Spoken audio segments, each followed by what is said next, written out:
ఆయన రక్తం ప్రతి ఆదివారం ఆయన శరీరం తీసుకుంటున్నాను నేను.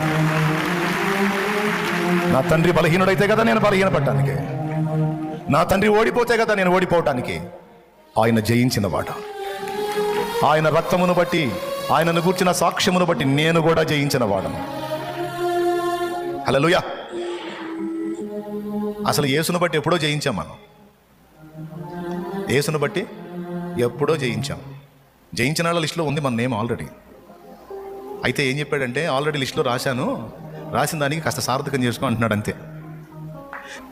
పరిశుద్ధుడని పిలిచాను, ఆ పిలుపును కొంచెం సార్థకం చేసుకో అంతే అన్నాడు. సార్థకం చేసుకోవడం అంటే ఏంటి? ఏందండి అడుగుతున్నారు? పిలుపును సార్థకం చేసుకుంటే అర్థం ఏంటి? ఆ పిలుపును నెరవేర్చమని.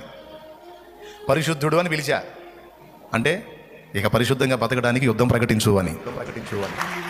పరస్పర దాడులు జరుగుతాయి. నీ మనస్సు మీద పెద్ద యుద్ధమే జరిగితే తట్టుకోవాలి. ఇక నా వల్ల కాదు అనే పరిస్థితులు వస్తాయి, ఇక అడుగులు వెయ్యలేను అనే పరిస్థితులు వస్తాయి, ప్రయత్నాలు చేసి విసుగు పుట్టింది నాకు అనే పరిస్థితులు వస్తాయి. అయితే ఏం చేస్తావు? ఓటమిని అంగీకరించి రాజీ పడతావా? మళ్ళా ప్రతిష్ఠించుకుంటావా? యుద్ధానికి మళ్ళా ప్రతిష్ఠించుకోవాలి, మళ్ళా మొదలు పెట్టాలి.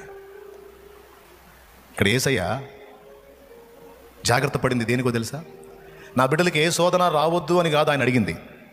ఒకవేళ శోధన వచ్చినా, దానిలో భంగపడినా, తిరిగి నా బిడ్డలు తేరుకొని లేచి మళ్ళీ యుద్ధం ప్రకటించాలి తండ్రి. ఈ మాటలో ఎంతో ఆదరణ ఉంది, ఎంతో ప్రోత్సాహం ఉంది. ఎంతమందికి అర్థమైంది? మరి కోసం మనల్ని పిలుస్తుంది ఈ వాక్కు.